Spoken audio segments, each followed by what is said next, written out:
Cards up 1-0. Hubie Brooks will come up and hit a triple to deep center field. It'll go off the glove of outfielder Ray Lankford. Keith Miller and Dave Magadan both score.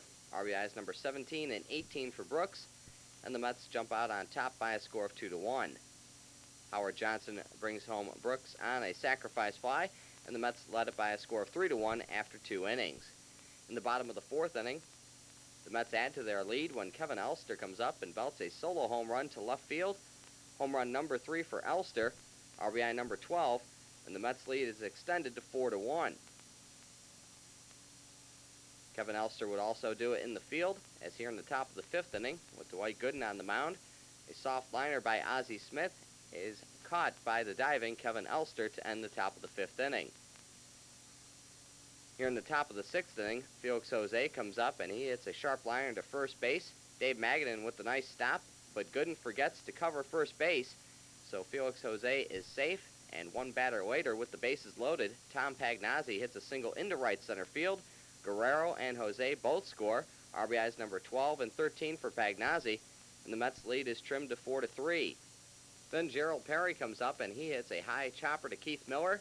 He throws wide to first base. Todd Zeile scores, and the game is tied up now at 4 apiece. Then the top of the 7th inning, a scary moment for Mets fans as Ozzie Smith comes up and he lines a shot off the left wrist of Dwight Gooden. Gooden would have to leave the game. He was taken to Roosevelt Hospital for x-rays. The x-rays came back negative, and he is diagnosed as having a bruised left wrist. This would open the floodgates for the Cardinals. First, Ray Lankford with a double to left field past Mark Carrion. Ozzie Smith scores, and the Cardinals lead it 5-4. Then Pedro Guerrero would add a single to make it 6-4. And then Tom Pagnozzi comes up and hits a triple to deep center field past Keith Miller. Guerrero and Zeile both score. RBIs number 14 and 15 for Pagnozzi, and the Cards take an 8-4 lead. Pagnozzi finished with 6 RBIs on the day as the Cardinals pound out 23 hits as they beat up on the Mets 14-4. Chris Carpenter with the win, his record 6-1. Gooden with the loss, his record 5-4. In Seattle, Ken Griffey Jr. out with a jammed right ankle, but he got plenty of work in before the game. These fans mob him for autographs. Bobby Valentine's Texas Rangers looking for their 13th straight win. And in the top of the 3rd inning, Brian Downing, who's been on a tear, connects for a solo home run to left center field, his 6th of the year. But it's his 4th in the last 3 games, and it's 1-0 Texas. Move now to the top of the 5th inning. The Rangers up 3-1. Mike Stanley will make it 4-1. And so get a hard smash down the third base line. This will go for a double. Julio Franco comes in to score for the Rangers, and it's 4-1.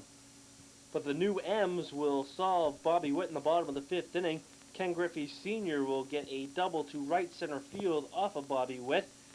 Scott Bradley comes in to score. He's followed by Omar Vizquel, and it's 4-3 Texas after 5 innings of play. Bobby Valentine can't believe what he is seeing, so he just covers his face up, and he'll wish he covered it up for a little longer, as in the bottom of the 6th inning, Pete O'Brien will hit a solo homer to right field.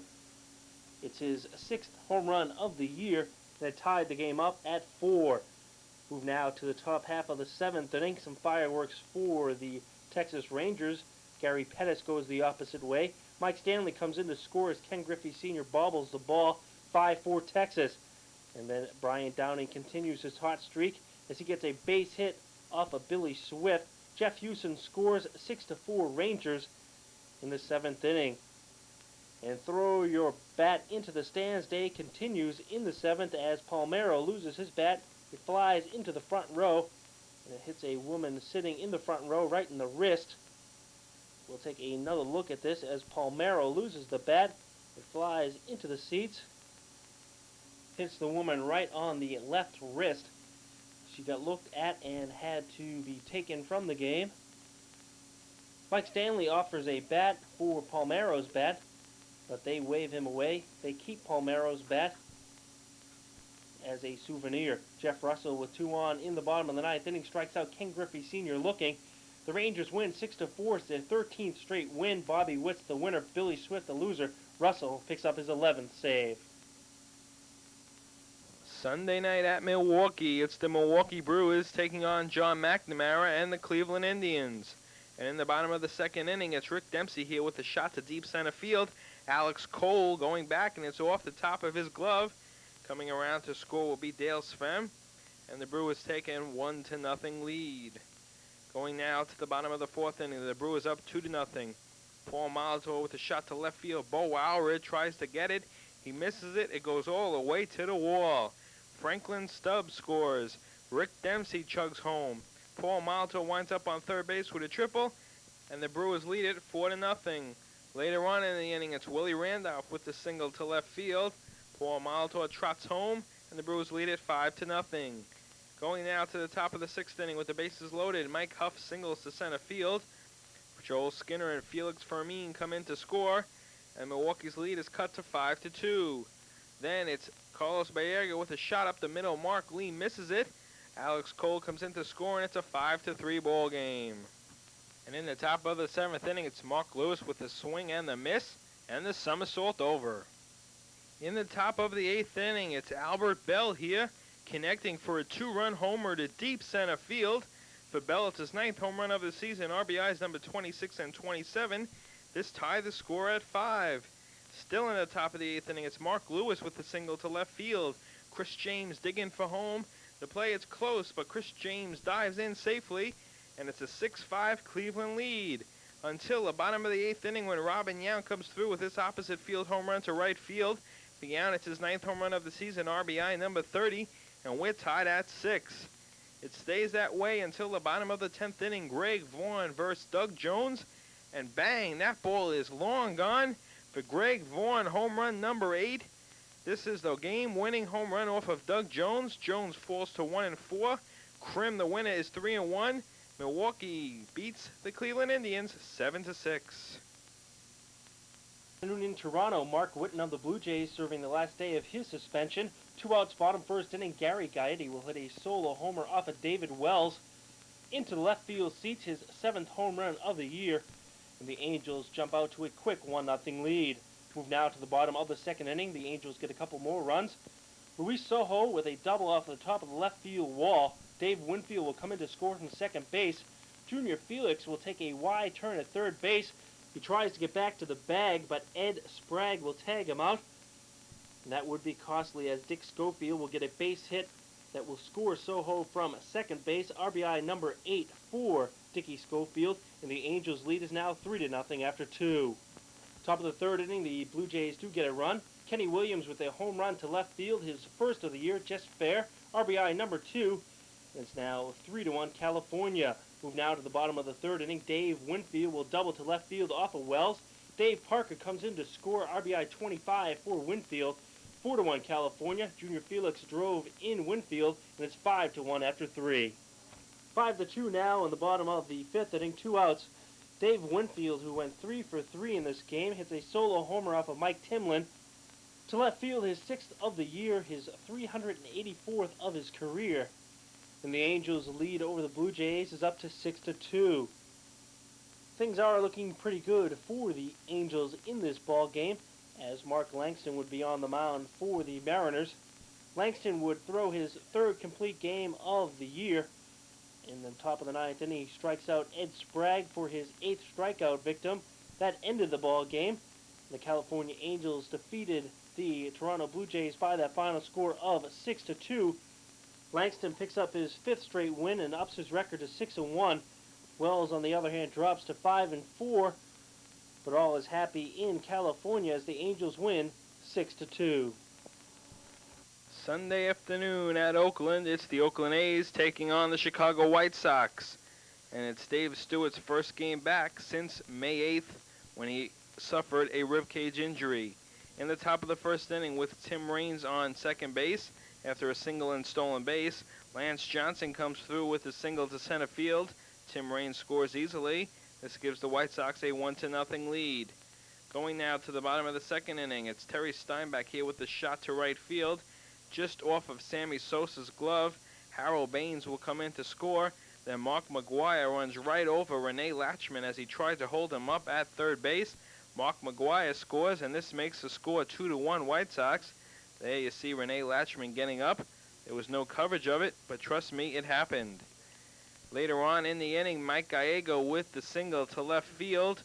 Terry Steinbach scores easily, and the A's lead it 3-1. Dave Stewart was sharp in his return today. Here in the first inning, he strikes out Sammy Sosa. Stewart went 8 innings for the victory. In the top of the second, he got some defensive help here. Walt Weiss goes up the ladder to rob Lance Johnson, and he throws over to first base to double up Tim Raines. Now in the bottom of the 8th inning, with the A's up 4-1, it's Dave Henderson adding some insurance as he clubs his 12th home run of the season. That's a league-leading 12th home run. RBIs number 37 and 38, and the A's led it 6-1. In the top of the 9th inning, it's Matt Marullo with his 3rd home run of the season, 2nd pinch hit home run, and this made the score 6-2 Oakland. Then Joe Klink would come in to get Craig Graybeck here to fly out to deep left field. Ricky Henderson with a snatch catch as the Oakland A's take 3 of 4 from the White Sox, winning it today 6-2. Stewart the win is 3-2. Fernandez a loss 2-4. Klink gets his 2nd save. Afternoon at the Astrodome in Houston, it's the Astros taking on the San Diego Padres. In the top of the first inning, no score. Tony Gwynn with the single up the middle. Coming in to score will be Bip Roberts. This gives the Padres a 1-0 lead. Going now to the bottom of the first inning, a bit of controversy. Ken Oberkfell on first base. Luis Gonzalez here with the apparent home run. Tony Gwynn plays it, throws it in. Gonzalez is tagged out, but the umpires are ruling it's a home run. Greg Riddick will come out to argue the call, saying it was that much below the yellow line. After the umpires confer, here you see on the replay, you really can't tell where the ball does hit. They give Luis Gonzalez a ground rule double, but they allow Ken Oberkfell to score from first base. A very weird call, and it's tied at 1. In the bottom of the second inning, it's Eric Yelding with a shot into the left field corner. Carl Nichols will trot around from first base and score easily. This gives the Padres a 2-1 lead. With the Padres leading at 3-1, we go to the bottom of the third inning, where Luis Gonzalez will hit a legitimate home run to right center field. It's his 6th of the season. This makes the score 4-1 Houston. A little payback for Luis Gonzalez. Going to the bottom of the 4th inning now with the Astros up 5-1. It's Ken Oberkfell with the single to left field. Mark Portugal and Steve Finley score on the play, and the Astros lead it 7-1.